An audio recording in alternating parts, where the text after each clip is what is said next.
نئے عہد نامہ میں سے یوحنا عارف کا مکاشفہ، بائبل کی آخری کتاب ہے۔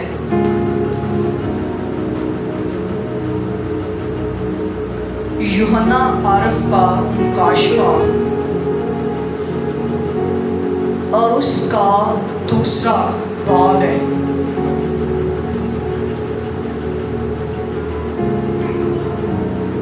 اور اس کی 10ویں آیت جو بائبل مقدس میں آج ہم دیکھیں گے۔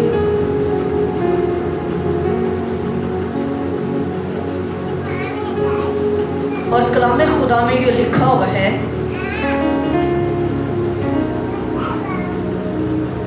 جو دکھ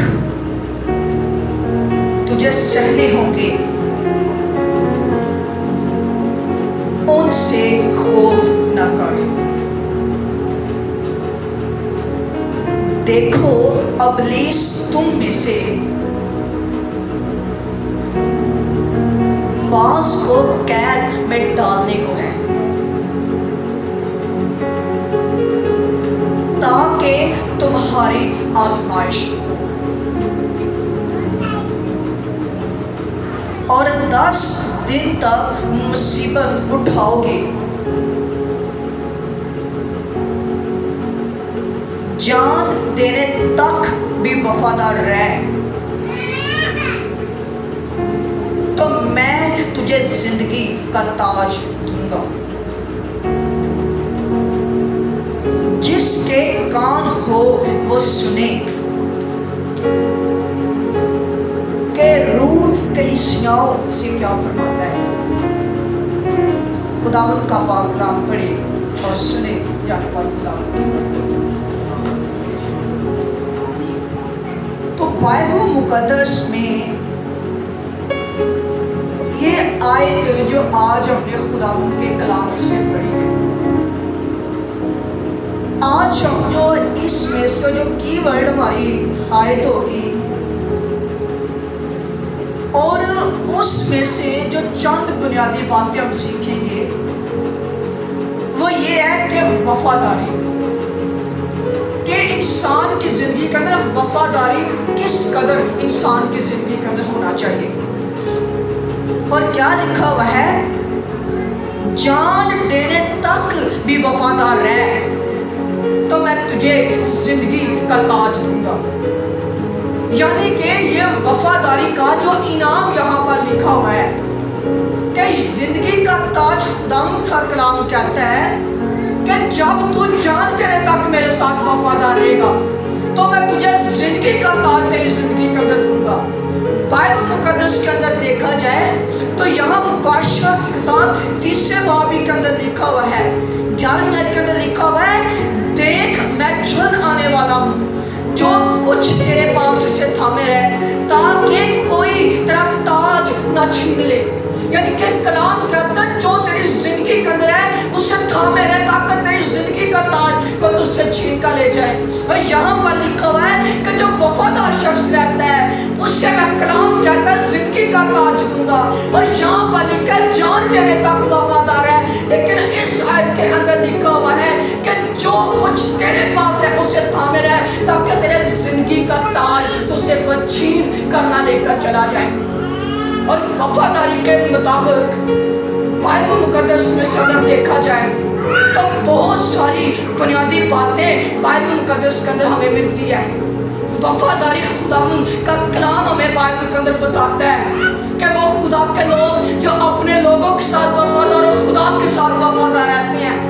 بائبل مقدس کے اندر اگر دیکھا جائے تو ہمیں یوسف کی وفاداری بائبل کے اندر ملتی ہے۔ خداوند کا کلام کہتا ہے جب یوسف کے بھائی یوسف کو 20 روپے کی خاطر بیچ دیتی ہیں، اور کلام کہتا ہے کہ یوسف مصر کی گلیوں کے اندر بکتا بکاتا ہوا، اور بائبل مقدس یوسف کے بارے ہمیں انکریج کرتی ہے۔ اور پیدائش کی کتاب کے اندر لکھا ہوا ہے، لکھا ہے کہ جب یوسف کے بھائی یوسف کو بیچ دیتے ہیں، اور کلام کہتا ہے یوسف مصر کی گلیوں کے اندر بکتا بکاتا ہوا، اور بائبل مقدس کے بارے کہتی ہے کہ فرعون کا جو خدا کا کلام کہتا ہے اس کا حاکم